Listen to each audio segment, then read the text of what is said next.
Jacob Elordi first caught the world's eye in The Kissing Booth, a glossy teen rom-com that turned him into a global heartthrob almost overnight. With towering height, effortless charm, and classic good looks, he was an instant poster boy for young Hollywood. But Jacob didn't want to be typecast as a romantic lead. He saw deeper roles, darker scripts, and more demanding work in his future. And so, after the fame, he pivoted, not to stay popular, but to prove that he was here for art, not just attention. When Euphoria premiered, audiences expected Jacob Elordi to play the usual high school jock. But what they got was Nate Jacobs, a terrifying cocktail of rage, control, and inner torment. Jacobs' performance was chilling, layered, and disturbingly real. He didn't play a villain.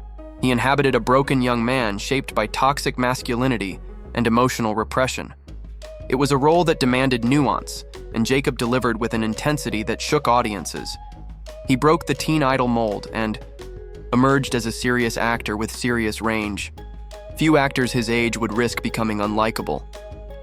But Jacob Elordi leans into the discomfort of playing morally gray characters. He doesn't seek applause, he seeks truth. His portrayals are often tense, cold, or mysterious, but they're never hollow. Whether he's playing emotionally distant boyfriends or deeply flawed men, he finds a core of vulnerability buried beneath the armor. He challenges audiences to feel conflicted. That's not just bravery, it's mastery. Jacob doesn't need his characters to be loved. He wants them to be understood.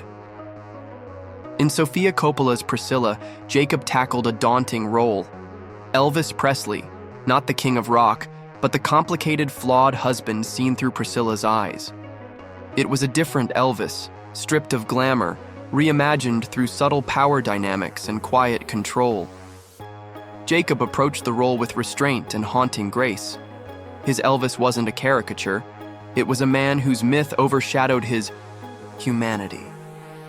The performance marked another sharp turn in Jacob's career, a leap into biographical drama with emotional precision. He didn't just play Elvis, he questioned him.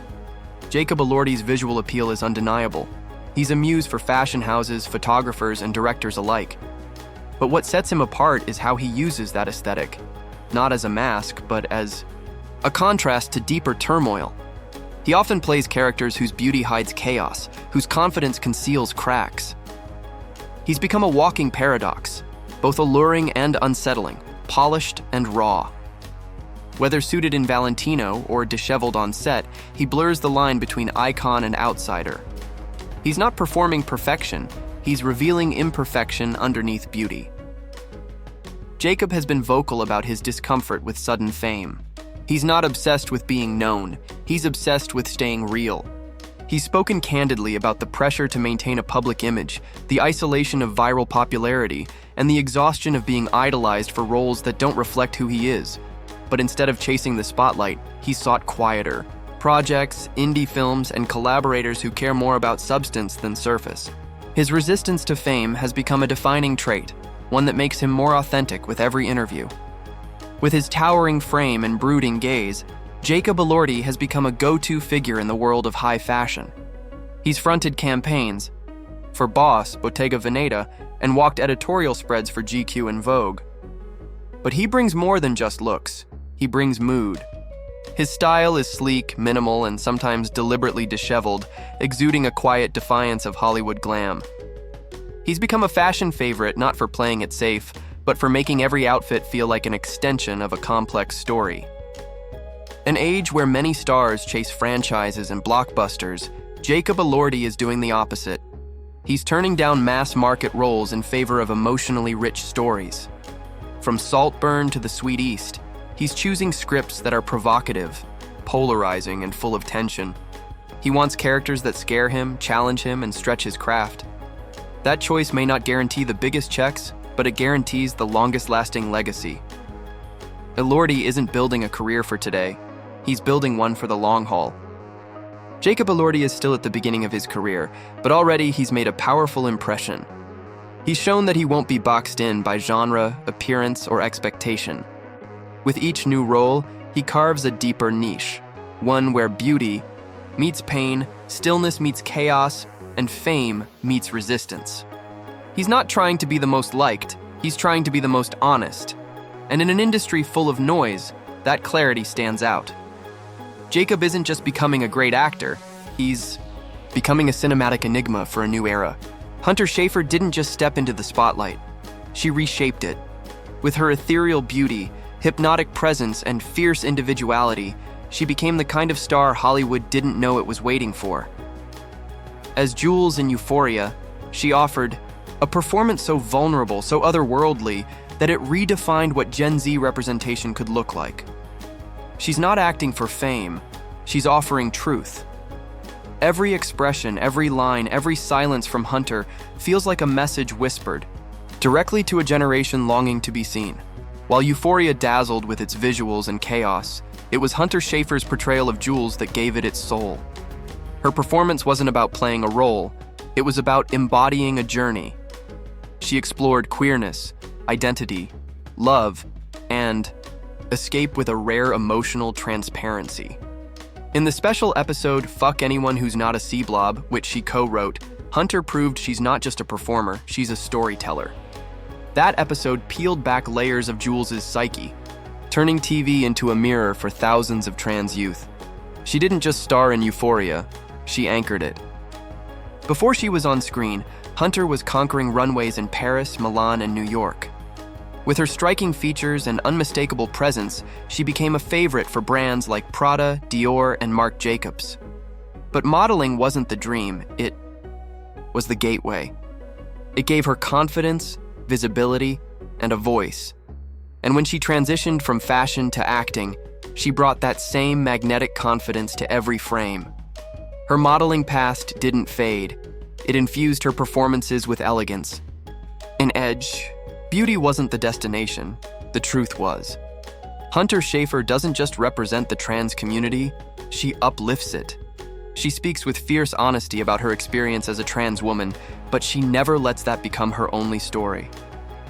She is layered, multidimensional, and never defined by a single identity. Her activism started long before she was famous, protesting discriminatory laws in North Carolina as a teenager.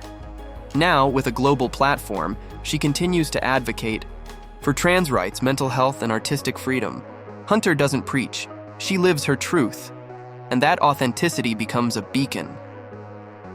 What makes Hunter Schafer unforgettable is her refusal to hide.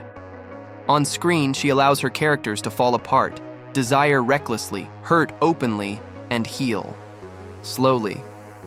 Off-screen, she talks about anxiety, creativity, and dysphoria with clarity and courage. She doesn't wrap herself in media polish, she leads with transparency. Her performances bleed into her real life, creating an artistic loop where both versions of herself feed the other. And in that loop, she finds freedom. Vulnerability isn't her weakness, it's her power. Hunter's beauty is otherworldly, but it's never hollow. Whether wearing avant-garde couture or stripped of makeup in an intimate scene, she commands attention by simply being present. She doesn't mold herself to industry standards, she challenges them. She mixes fluid fashion with sharp expression, redefining femininity as something that flows, transforms, and refuses categorization. In both fashion and film, she exists as a living work of art, moving through space with elegance and defiance. Her look doesn't just turn heads, it starts conversations. Many don't know that Hunter is a writer, illustrator, and visual artist. Her drawings are surreal, expressive, and often deeply personal, another way she processes the world. She approaches storytelling not just through dialogue, but through color, design, and movement. Whether sketching in solitude or shaping scenes in Euphoria, she brings the same visual instinct to everything she touches. Her artistry isn't confined to one medium. It's a state of being. She doesn't just perform stories, she paints them into existence. Hunter Schafer represents a revolution, not with noise, but with emotional honesty. She gives voice to the silent struggles of those still finding themselves, reminding people that it's okay not to know. Her characters don't offer solutions. They offer companionship in confusion. She embodies the feeling of being both too much and not enough, of floating in between worlds. And by existing publicly and unapologetically, she shows others how to do the same. Her art isn't perfect, it's human, and that's why it resonates. Still in her early 20s, Hunter Schafer has already become one of the most influential and poetic voices of her generation. She's built a career not on hype, but on depth. With more roles, more stories, and more art to create, her legacy is still being written in real time. But one thing is already clear: Hunter isn't here to follow a path. She's here to make one. For every outsider, dreamer, and quiet revolutionary watching, she's proof that art, when rooted in truth, can change the world.